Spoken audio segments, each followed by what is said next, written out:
don't think I'm receiving any responses, but that may or may not be because they haven't seen the question on their screen. So today we have with us Susan Gray from the Ombudsman's office in Brisbane as our guest speaker.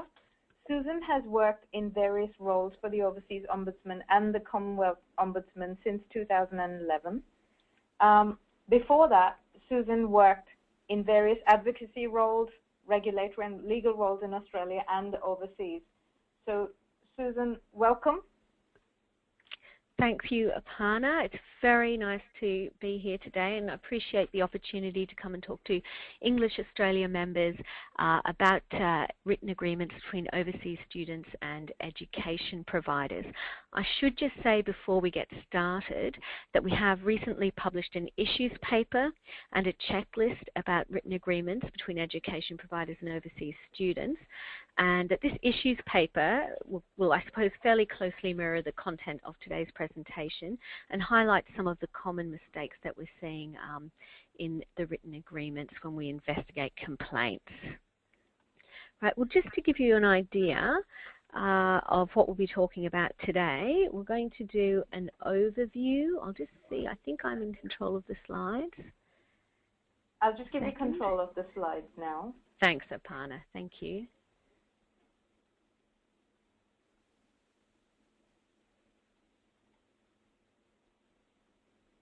Oh, here we go.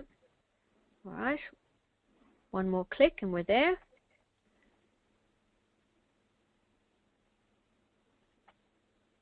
Okay, right, okay.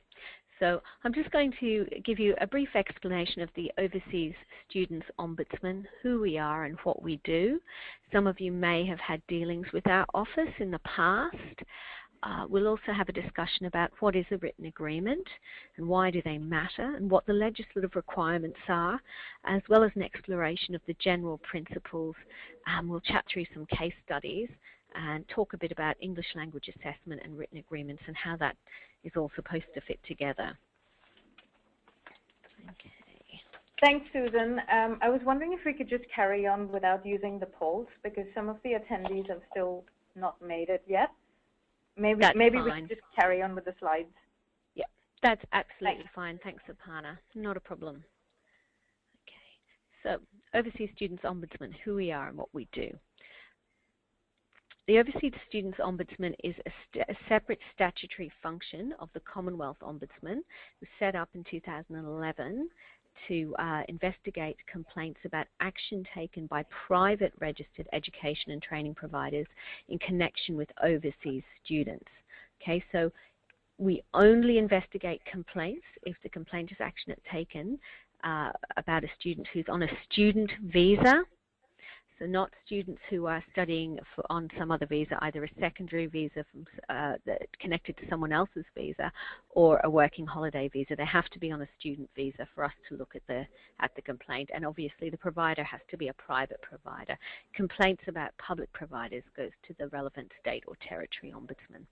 So we have jurisdiction over nearly 1,000 private providers around Australia, and we've received more than 2,000 complaints since we began operating in April 2011. Obviously, it's a varied industry, and we see a range of practices. We see good practices, and we see practices that could be improved upon as well. One of our functions, as well as investigating complaints, is to help providers to improve their practices, that's their complaint handling practices, and more generally their policies and procedures that arise from the ESOS regulatory framework, and to promote effective complaints handling. So we sort of fit in. I mean, obviously there's regulators and there's the department, and it can be difficult sometimes to work out where everyone fits in. But we basically fit in because of Standard 8 of the National Code. As you're probably aware, providers have to refer students to an external complaints and appeals body if the student is unhappy with the conduct or the outcome of a complaint. Okay, so when we investigate a complaint, and we don't investigate all the complaints that come to us, and I'll come back to that in a minute, we will consider whether the action taken by the provider is contrary to law, unreasonable, unjust, improper, or otherwise wrong. And we can make recommendations to the provider. So we're not necessarily looking strictly just at whether or not the provider's followed legal requirements, but also whether in the round they've conducted things in a reasonable manner and arrived at a reasonable outcome. So Standard 8 of the National Code requires providers to implement the recommendations of the external complaint handler, which in many cases is us. And if the provider doesn't implement our recommendations, we may, subject to procedural fairness, disclose this information to the appropriate regulator. But that's something we would do after the provider has had an opportunity to comment both on the making of the recommendations in the first place and on whether or not we make a disclosure to the regulator. We generally find we're able to resolve things, obviously, without going to those lengths. So I just want to talk more specifically now, that I've given you a little bit of background about how we do things, more specifically now about fee and refund and written agreement complaints. So we received quite a lot of complaints. I'm just going to try and get the slide to change. Hang on. Here we go. Fantastic. Okay, so over the first 4 years of operations, that's 9th of April 2011 to the 8th of April 2015, we have received 679 complaints that touch on issues surrounding fees, refunds, and written agreements. So that's quite a big proportion of our overall complaint load of just over 2,000, I think nearly 2,200. So 679 have touched on written agreements, fees, and refunds. So the majority of those we haven't investigated. And the reason for that would be either that they've been transferred to the likes of the Tuition Protection Service because the complaint is very clear-cut. It's a straightforward visa refusal one, and in which case we would transfer it to the Tuition Protection Service for them to handle the matter. Or we've asked the student for a copy of the written agreement and their complaint outcome letter, and they've provided us with those documents, and we can see from those documents that the provider has assessed their complaint reasonably and handled it appropriately and provided them with a proper explanation for the outcome. So in those cases we wouldn't investigate. Perhaps the student hasn't been through the internal complaints and appeals process of the provider, and that's very important to us that students actually avail of the internal complaints and appeals process properly before coming to us, because we want to promote providers managing complaints and resolving the issues at the source. So in those cases, if we did investigate and we found out the student hasn't been through the process, we would often send the student back through the internal process unless there's a good reason not to. So of the complaints that we have investigated that touch on fee, refund, and written agreement type issues, we've investigated about a third of the ones we've received, and we have found more often in favour of the student when we have investigated. Sometimes the provider has reconsidered after we've commenced investigating, and other times we've found out that the student hasn't been through the internal processes, so we've sent them back through that. So there's a variety of outcomes that are possible there, and we do treat each case on its merits, and we look very carefully at the written agreement and the surrounding circumstances before we make a decision. So that's just a bit more information about how we do business in relation to fee and refund complaints. Now I've pressed the button twice. Good, it's only gone once. Okay. All right, so what are we talking about when we talk about a written agreement? Well, the first thing to say is a written agreement, it's a contract, and it's a contract in writing. So a contract is a legally binding agreement between at least two parties. And it generally comprises, general law comprises 4 elements: offer, acceptance, intention to create legal relations, and consideration. We're mostly concerned with offer and acceptance today. And I should say that when we talk about legal requirements concerning written agreements between overseas students and education providers, we're talking about general contract law, and the ESOS framework and the conditions that imposes, and also the Australian consumer law is also relevant to those written agreements. So we'll just go back to the 4 elements, which is something that really arise in general law. So an offer, I suppose that's pretty straightforward. Most people will have a fairly good idea of what an offer is. It's a promise to be bound by the terms and conditions contained within the offer once that offer is accepted. And it has to be sufficiently clear and specific so that it's capable of acceptance. So sometimes people might think that, for example, an application form is an offer, and it's not impossible. In some situations it could be, but only if it's intended to be an offer and that's clear to the student and the parties are both intending to be bound by that form once it's accepted by the student. So, for example, something which says, indicative or proposed courses or indicative fees wouldn't be clear and specific enough so as to be capable of acceptance. So you're really looking for something like this is the offer, this is the course, this is the money, this is what we're agreeing to, we're intending to be bound. So something very clear and specific, okay, in order for it to be an offer. So within the ESOS framework says that there's a number of things that have to be inside that offer. Okay, they can't just be referred to, they have to be inside the offer.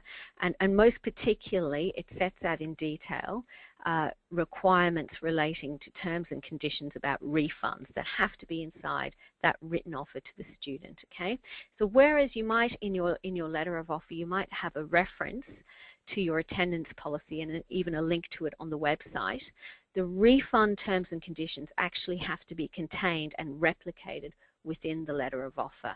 Okay, some things in law, some things can be incorporated by reference, but under the ESOS framework, certain things actually have to be contained within the written agreement.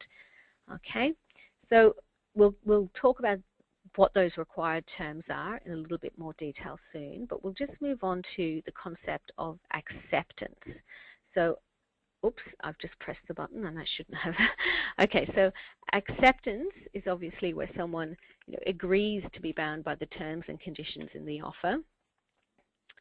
And again, as with offers, the ESOS framework has a few specific things to say about acceptance.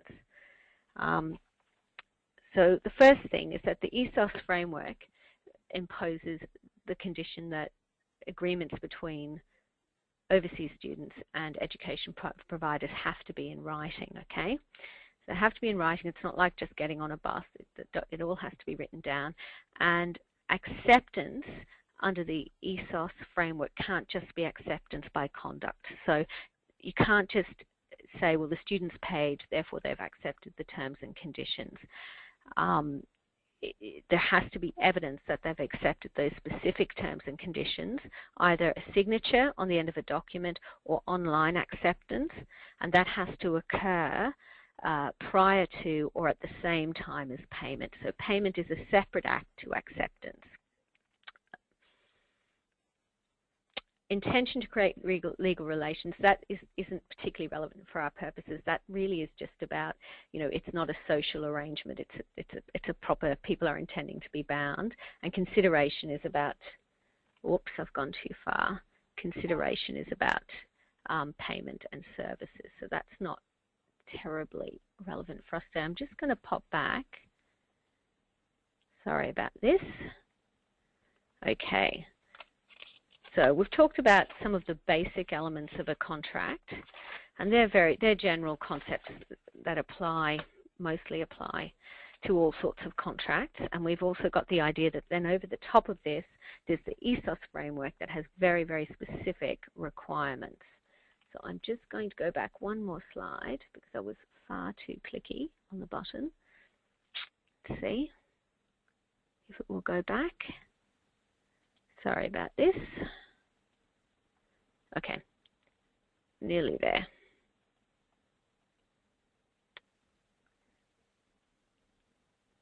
Okay. No, let's see.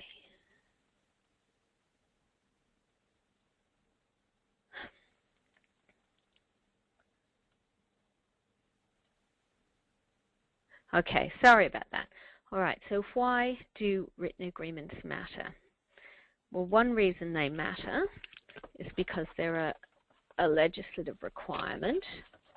No, I have to go back one more slide. Apologies for this. Okay. Right, why written agreements matter. So they're legally required by the ESOS framework. Section 22 of the ESOS Act and Section 47B set out the basic requirements that must be in a written agreement between overseas students and education providers. So in order to rely on your refund and fees, or particularly your refund policies, providers have to have a compliant written agreement so that they can be confident that they'll be able to rely on their refund policies. Otherwise, under 47E of the Act, they have to give a refund under the refund specification, which basically comes down to refunding all unspent tuition fees, and perhaps is a little bit more generous to the student than the refund policy in some situations and refund terms and conditions would have been. So really it's in your interest to have a compliant written agreement.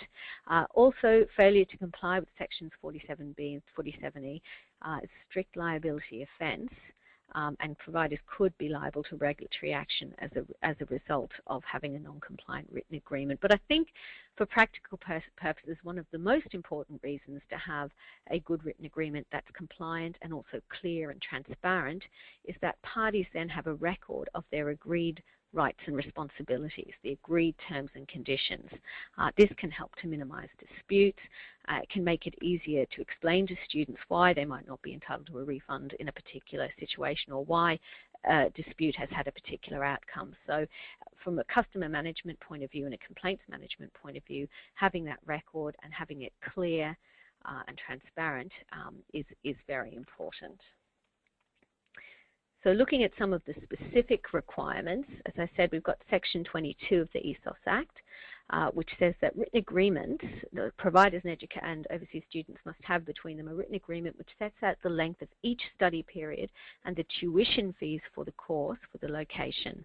Okay, and the study periods cannot be longer than 24 weeks long, all right? So you need to have itemized tuition fees, and under 47B it says that you must have an agreement setting out the refund requirements that apply if a student defaults in relation to a course at a location, and that the refund requirements must meet any requirements set out in the national code. Okay, so you need to have tuition fees. You need to have study periods of no longer than 24 weeks. And the written agreements must set out the study periods and the tuition fees that apply to the study periods. Okay, and then you need to have the refund terms and conditions in the actual written agreement itself. And that's a specific requirement of the ESOS framework. Sorry, Susan, just a question. Yes? Yes? With the 24-week requirement, what yes. about students who apply for more than 24 weeks, say up to 52 weeks or 50 weeks? Yeah. Well, I guess the thing is just that the courses can be longer. It's just about the study periods. It's about itemizing. Study periods. Yeah. So basically, it says a registered provider for a course for a location. A registered provider for a course for a location must enter into a written agreement with each overseas student or intending overseas student setting out the length of each study period for the course for the location and the tuition fees for each study period for the course for the location. So you could have, if you've got a 50-week course, you can have 2 study periods. Yes. Or actually you would need 3, wouldn't you? Because that's 25 each. So you just have to set it out in such a way that the study periods are no longer than 24 weeks long. And I know that perhaps raises issues in the ELICOS settings where things are a bit more tend to run on, but that is the requirement under the legislation. And that really, the reason the 24-week study period thing is there is probably because of the obligations relating to tuition fees and the obligation not to collect more than 50% of the student's total tuition fees to do with before the course has begun. Yeah, so it all kind of connects in that way. But yeah, feel free to jump in and ask questions if you think something's unclear. Thanks, okay. Susan. That's no problem. So then we go on to some of the more specific requirements of the National Code. Okay, we know that it must be, the agreement has to be signed or otherwise accepted by the parent student, or if the student's under 18, the student's parents or legal guardian, concurrently with or prior to accepting the course money from the student. So we've talked about acceptance being a separate act to mere payment there. So concurrently with or prior to accepting, there needs to be some indication that the student is accepting the terms and conditions in the written offer. Okay. Now, with students who are under 18, generally it is their parents that will be signing that. The only exception to that is where the student has a legal guardian. So that's not the same.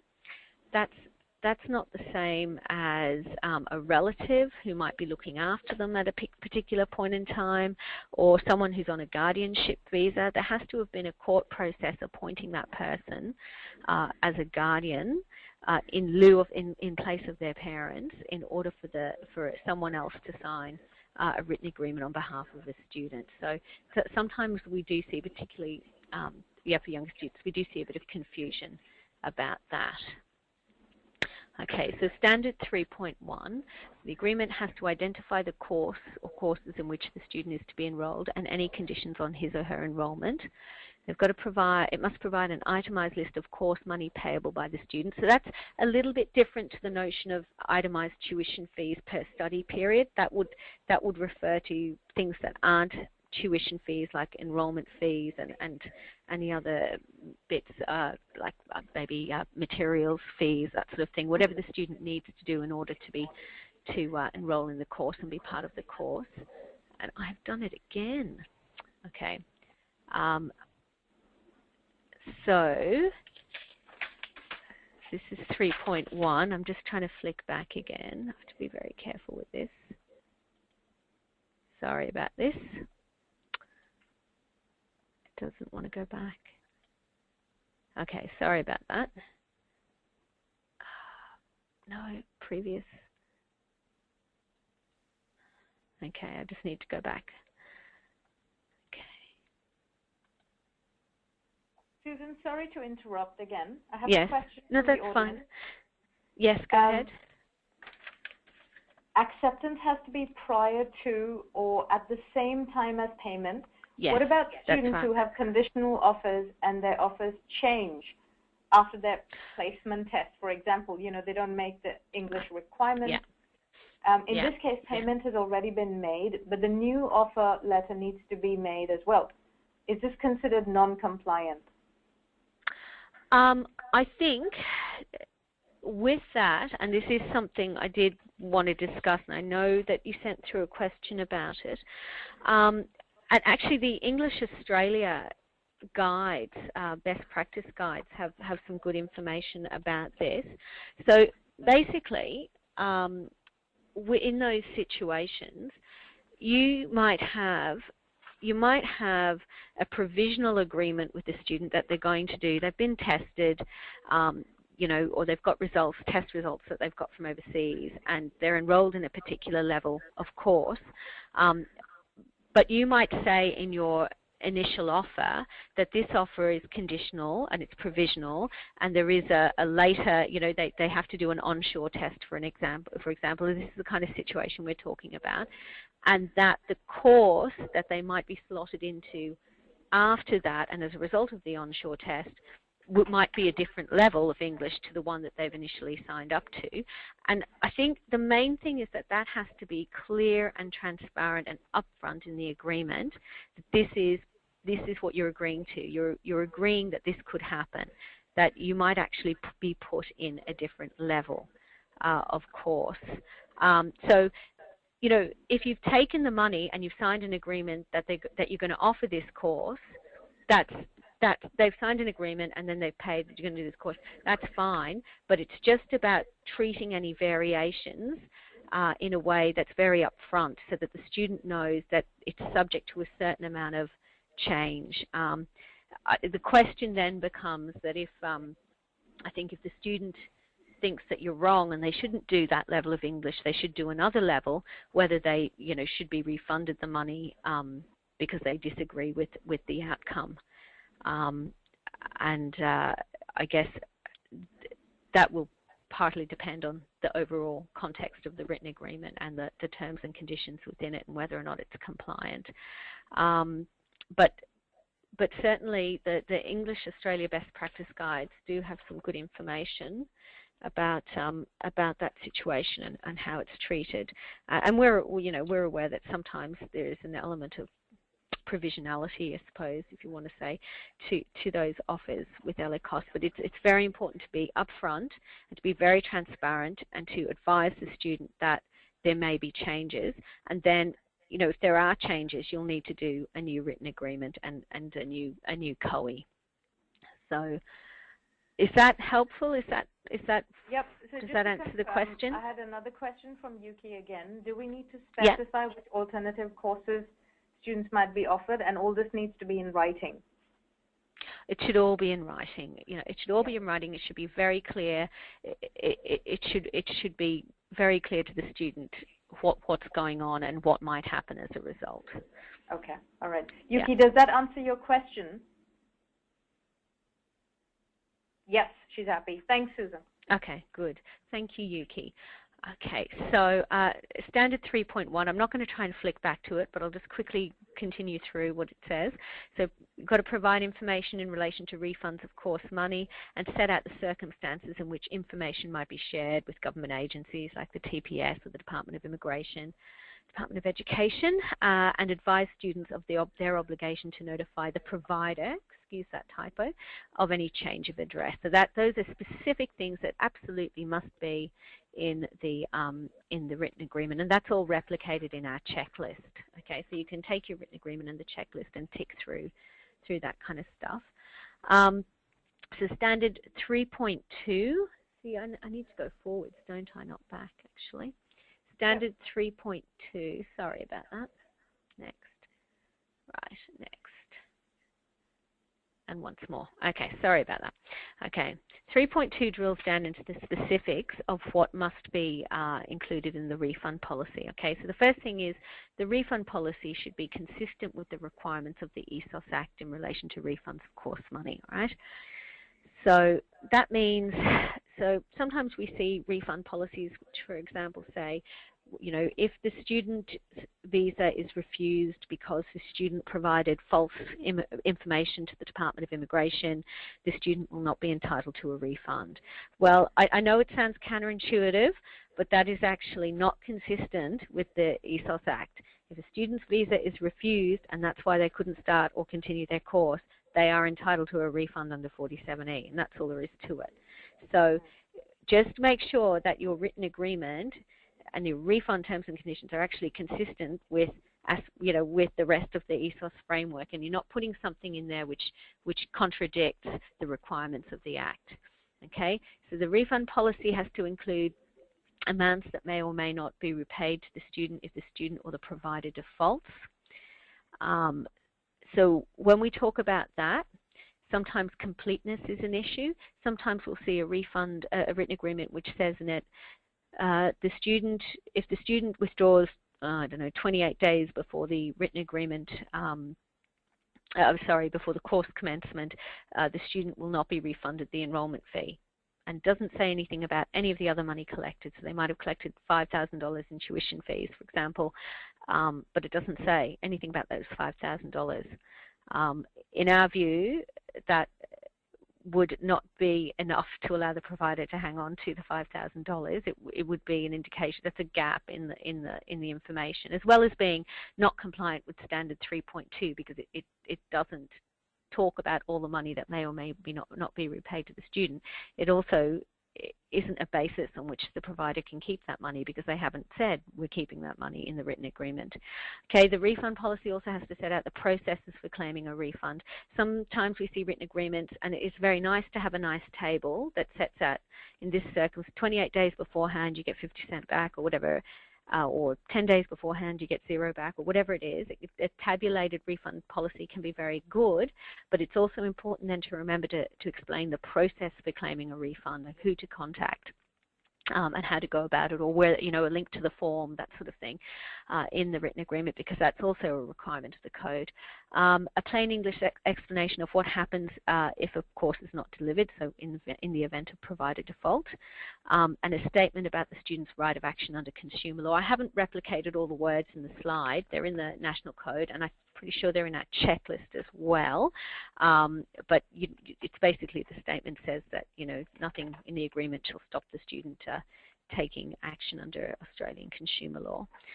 So they're very specific requirements, and certainly for a few years we were seeing a lot of written agreements fall down for things like, particularly, study periods that were too long, or no inclusion of study periods in the written agreement, forgetting to put the Australian consumer law statement in, refund policies which only talked about, the enrollment fee, and it didn't talk about what happened with the other money, or not including the process for claiming a refund, and things like that. So we were very keen, therefore, to do a checklist, which, our checklist, it's not, there will be things about written agreements that require you to go and seek legal advice, like things like indemnity clauses and things like that. But the checklist is useful for determining, well, does it comply with the ESOS, specific ESOS requirements, and for understanding how we will look at your written agreement in the context of an appeal from a student to our office about a decision that you've made. So it's definitely worth looking at and going through with your written agreement, particularly to avoid some of those more simple mistakes, like not having study periods in, or study periods are too long, and that sort of thing. That's all captured in there. So I guess just to go through some of the things that we see, as I said, there are some things that just have to be in the written agreement. It's written agreement itself. Sorry about that. And specifically things like the refund policy. You can't just say, please see the refund policy on our website, or here's the link. That actually has to be, as I said, replicated within the written agreement. So that's very important. It is sometimes missed. Another thing we see a problem with are gaps, ambiguities, and internal inconsistencies. And I've shot ahead without doing the slide, sorry. Gaps, ambiguities, and internal inconsistencies in the provider standard form contract. And generally, the principle is that if there's a gap or an ambiguity, it really has to be resolved in favour of the student, because it's the provider's document. So it's the provider's responsibility to make sure the written agreement is clear and transparent, and covers the different circumstances that might arise. So the other thing that we sometimes see is providers trying to rely on their refund terms and conditions to charge a cancellation fee, but any kind of cancellation fee has to be expressly provided for in the written agreement. So just because you've said in your written agreement that if someone withdraws 28 days before a study period commences, they won't be refunded, it doesn't mean that if they haven't prepaid fees, you'll then be able to pursue them for fees. That's a separate thing. If you want to be able to pursue people for fees relating to a subsequent study period, you need to put that in your written agreement, and it needs to be clearly stated. It's important that refund cancellation fee provisions are fair and reasonable, and that students aren't unfairly penalised. As I said earlier, we look at whether or not the provider has acted reasonably. So that is also a consideration there, and that's also a consideration in relation to the Australian consumer law and the rules relating to unfair contract terms. Okay, that's not to say that people have to refund money or can't charge cancellation fees. They just have to be reasonable, considering the legitimate interests of the provider, and they have to be very clearly and transparently presented. Okay. Just a question about oh, penalties. Sorry, do go. Yeah. Yep. Yes? So with penalties, and when you say they have to be reasonable, some course providers do charge a penalty or a fine for course changes sometimes, changing shifts. Is this all internally decided? And if yes, is it okay to do this? Well, I think that, firstly, a lot of it is about, the first thing is, is it very clear in your written agreement and in your policies on your websites as well that this is part of how you operate, and this is what will happen if someone wants to change course. Okay? So the first thing is getting the message out there so there's no confusion or people can't reasonably say, well, I didn't know. And the second thing is that, the second thing is not to be over the top about it. It may be that when people change courses or pay, or, don't pay on time or need to get things remarked, that, providers incur costs because of that, and that they have a legitimate interest in people not doing those things, or at least picking up the cost for doing those things. So the thing is that in imposing these charges, you have to be, well, what is reasonably necessary for us to protect our legitimate interests? What does it really cost us if someone wants to change from course A to course B, or if somebody needs to get something remarked? It has to be sort of a reasonable amount related to, what your administrative costs, for example, might be in that situation. So there's not sort of a straight out easy answer, if you like, but it's about being reasonable and it's about being upfront. Okay? There's two different sort of ways of looking at it. You can look at it under the Australian consumer law provisions, which are about unfair contract terms, but there's also what's called a rule against penalties at general law. The rule against penalties is a bit more complicated at the moment because there's sort of ongoing case law there.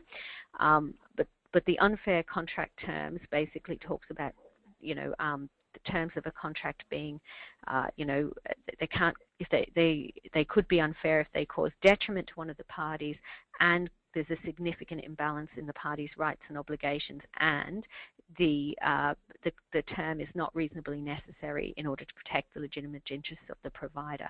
So I'm just thinking off the cuff here. You might have something that says, if you want us to remark your exam, it's $500, but it's just got no bearing on the actual cost to the provider of doing that. Do you know what I mean? Yeah. So that's just an example. But reasonable notice and being upfront is very important in those cases as well. I think we had a case, and I think I might have it in the I might have it actually in the issues paper, that one. We had a case where I think it was about late fees. They weren't in the written agreement. The provider decided they'd introduce late fees for late payment, which in itself is not a wrong thing to do, but it wasn't in the written agreement, and more so it was just sort of stuck on a notice board somewhere when actually all other notices about fees came to students electronically, so the student had no idea they were incurring these late fees. In that case, we just said, look, we don't think you've given the student reasonable notice of those fees, and students were unaware of the introduction of the fees, so you can't really pursue the student for those fees. So upfront and reasonable, I guess, is what a lot of it boils down to. So, thanks, Susan. And being clear about things. Yeah. So let me just think. So there's, in terms of other mistakes that we see, I think I've covered a lot of it by the by.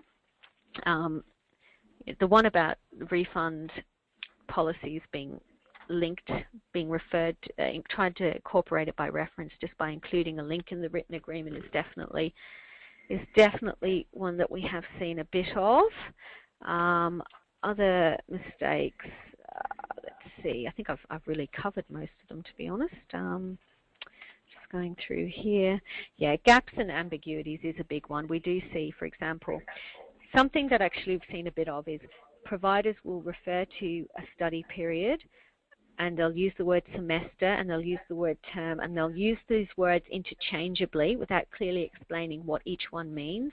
And that might sound pernickety, but sometimes a refund policy or a cancellation fee can really turn on what those words mean. Like you might say in your written agreement, well, we're going to charge you the second semester's fees if you don't give us 28 days notice before the beginning of a semester. But you might not define the word semester anywhere. and it might not be apparent, especially now that people tend to study in trimesters and that sort of thing. It might not be apparent to the student, well, if I withdraw, what am I really up for? Actually, how much are you going to charge me? Do you know what I mean? So it's important to sort of sit down and look, well, do these words hang together, and do these terms and conditions work together and make sense together? So that is something that we see a bit of as well. Record keeping is another issue. I think there's specific requirements in the Act. I think it's 2 years, and there's probably requirements in other legislation that might mean you have to keep them longer. But I think the written agreements under Section 21, they have to be kept for 2 years. Yep, for at least 2 years after the person ceases to be an accepted student. So it's important to hang on to those documents, because if disputes do arise, and if a student comes to us, we will need to see, evidence that actually the provider's written agreement complies with the legislation. So we'll need to see a copy of the signed or otherwise accepted written agreement. So that's another important thing. And I've just pressed the button. Let's see, will it work? I don't know whether to press it again because it hasn't clicked over. Okay, I think it's, yep. Okay, so I thought we'd just quickly look at a few case studies if that's interesting to people. So case study 1, an overseas student complained that the provider had refused a refund request when they withdrew after the course commenced. So let's say they withdrew in halfway through the first study period. The provider's refund policy stated that no refund will be provided after course commencement.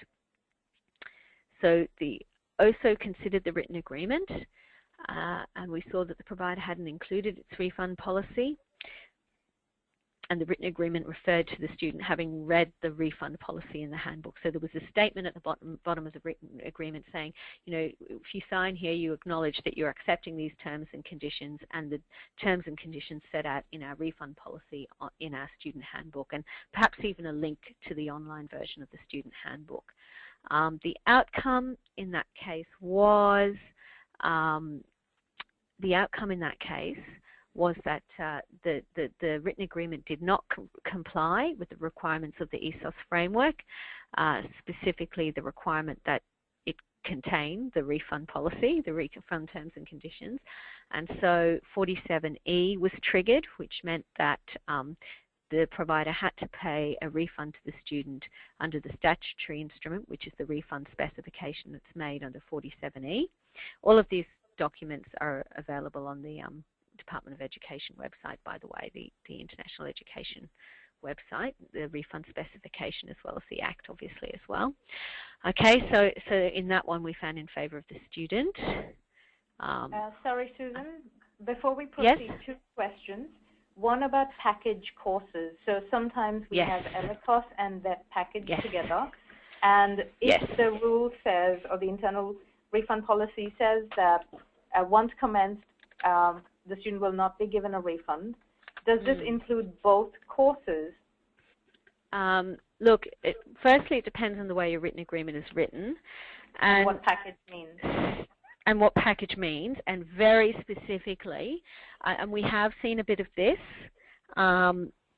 sometimes what we've seen is that while I can sit down and read the clauses together and work out that, that means you won't get a refund for the second or third course once you started the English course, it wouldn't necessarily be apparent to an overseas student. And it is not your responsibility. I mean, people speak different languages. You're obviously not necessarily translating your written agreement into these languages. There is a certain responsibility on the consumer to actually read what they're signing up to. That's fair enough. But I think we do have to be mindful that it's quite an onerous clause, that one, and that for that reason it needs to be presented. If that's what you're doing, it really needs to be up front and center. So if there's a situation where you would have to read 3 or 4 clauses together, or even 2 or 3 clauses together to work out that for the purposes of this refund policy, the start date for the course is actually the day I start my English course, that's probably not transparent enough in the context to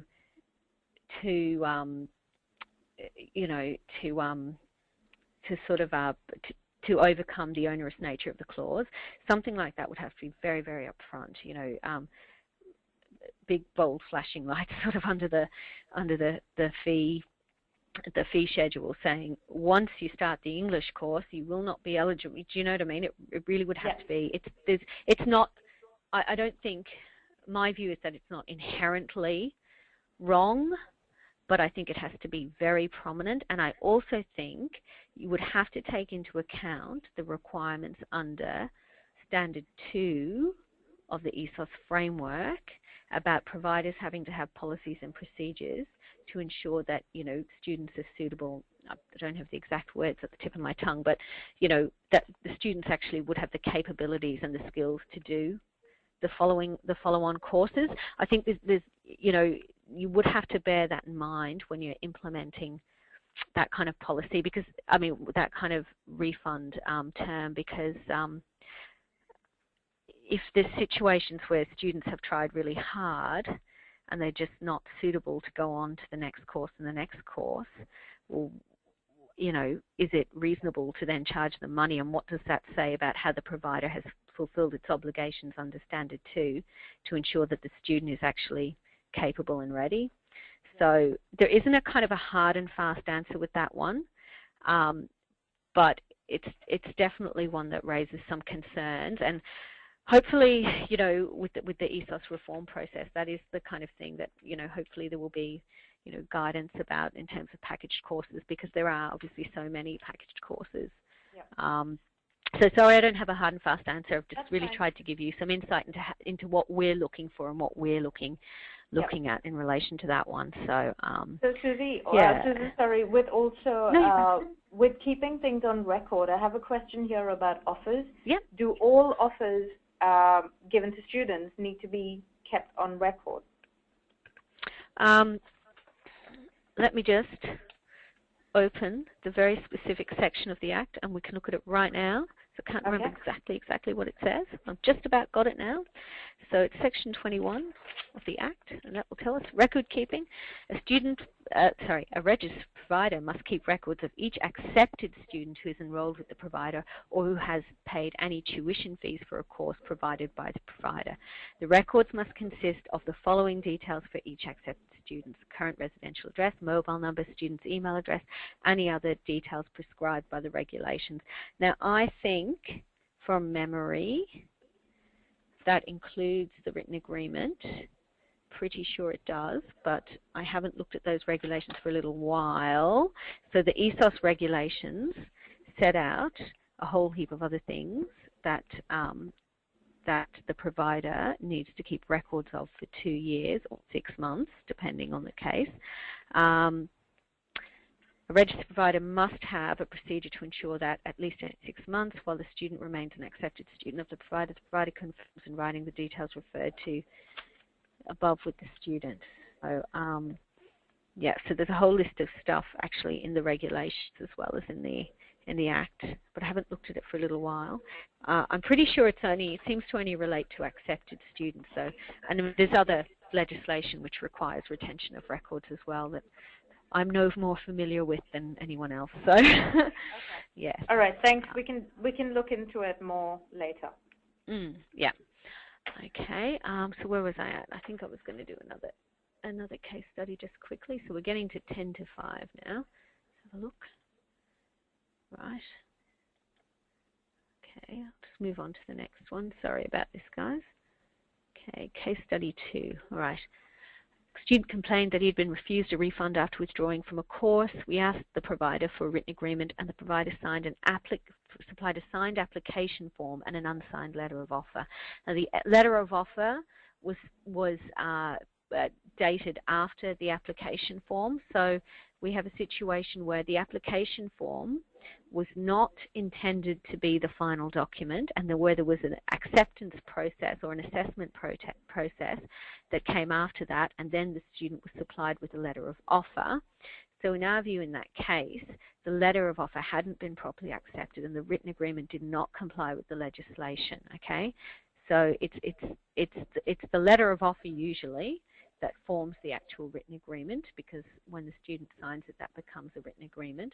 And the application form in this case was not intended to be final, even though it actually had the refund terms and conditions in it, and the letter of offer didn't.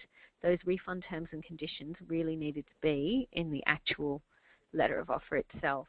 So that's something to be aware of. Yep. Okay. So case study 3, an overseas student enrolled in a diploma course and withdrew for personal reasons before the course started. Their provider rejected their application for a refund of prepaid fees, and the provider's refund policy said that a refundable enrollment fee of enrollment fee of $2,250 required at the time of enrollment to guarantee your place in the course. Now, if that student paid more than the enrollment fee, just say the student paid $5,000 in tuition fees, and I've gone through this before. That refund policy, which only talks about the enrollment fee, would just not be sufficient to allow the provider to hang on to the other money. That really doesn't cover the ground in terms of a refund policy, because it doesn't talk about the other prepaid amounts and relates only to the enrollment fee. So I'm going to click on to the next one, hopefully. I'm just not very good at this clicking. Here we go. Next. Oh, no, next. No. Dear me. Here we go. Right. Good. Okay. So case study 4, a student prepaid the tuition fees for the first study period of a course and withdrew without notice halfway through the course. The provider's refund policies stated that the provider required 1 study period's notice, or the next study period's fees would not be refundable, and then pursued the student for the next term's fees. And this goes back to that scenario we talked about before, cancellation fees. So if you're wanting to pursue someone for money that they have not already paid, particularly I'm talking about for study periods that they haven't undertaken because they've withdrawn, then you need to include that in your written agreement. You can't rely on your refund policy, which is about money that you've already received, to pursue money that you have not received. Okay? So that's important to be aware of that, because we have seen some providers relying on their refund policy to pursue students for cancellation fees. So what have we got next? Assessing English language proficiency. Well, we've already talked about this, and standard 2.2 of the code. So there's that section which says the registry provider must have documented procedures in place and implement these procedures to assess whether the student's qualifications, experience, and English language proficiency are appropriate for the course for which enrollment is sought. So the correct procedure is language assessment, COE, and visa. And I do urge you to look at the English Australia best practice guides, because there is information, and I had thought I had that slide, but I don't. But there is information in there about how to manage that situation, and just explaining in the written agreement if an assessment is provisional and where there might be changes, and how to manage that. So I would suggest that you would all have access, I imagine, to those documents. So I would suggest that you look up the English Australia best practice guides, because they're quite helpful in relation to that. So I think next. Here we go. So, oops, I was too fast. Just a sec. Oh no. Okay, I finished. Sorry. So yeah, I suppose I'd suggest that you get out the issues paper, and particularly the checklist, and maybe have a look at that in conjunction with your own written agreement, and that might help you to work out whether or not it complies with the ESOS framework. And were there any further questions today that you wanted to put to Aparna? Yes? Do unclaimed refunds need to go to a different account as the operating account? And do providers need to include this information in the written agreement? Okay. Look, I guess when students come to us, they're claiming that refund. Do you know what I mean? So that's really not something I have actually encountered. But then when you look at, so if you think about the limit on tuition fees received before the course begins. So let's say, well, I guess if the student hasn't begun the course, the money should be in a separate account anyway, shouldn't it? They have to maintain a separate account for deposits and tuition fees received before the student begins the course anyway. I don't know, in relation to where a student has already commenced and has withdrawn but is still entitled to a refund, I actually don't know the answer to that. I can get back to you on that though, Aparna. I don't know, there may not be an answer, but I'm happy to, I'll just make a note of that and actually get back to you. Okay, thank you very much. Account separate. Did you want to go through the rest of your slides, the last two? Oh, no, all it is really is just a list of resources. So there's a few resources there. There's the checklist and the issues paper, which I've spoken about. We also put some good examples in our provider e-newsletters as well with tips and advice. So you can look through, there's about 5 or I think of them up there now. You can have a look through those if you like. And we've got our better practice complaint handling guide for education providers, and also there's our other presentations. So just there might be some tips and helpful guidance in those documents for you. And yeah, but thank you for dialing in today, everyone. That's great that you were all able to dial in and we're able to have this session. But if there's any other, whatever. At this point, I don't think we have any new questions coming in. I did leave an email address that the listeners today and anyone else could send questions through to Susan, and I'm happy to pass those on. Susan, I'd really like to thank you for that very informative session, and I found the case studies especially useful. And thanks for talking us through some of the loopholes that could be potentially exploited by certain institutions. Thank you very much. Not a problem. Thank you. Thank you, Aparna. Bye-bye then. Bye. Thanks.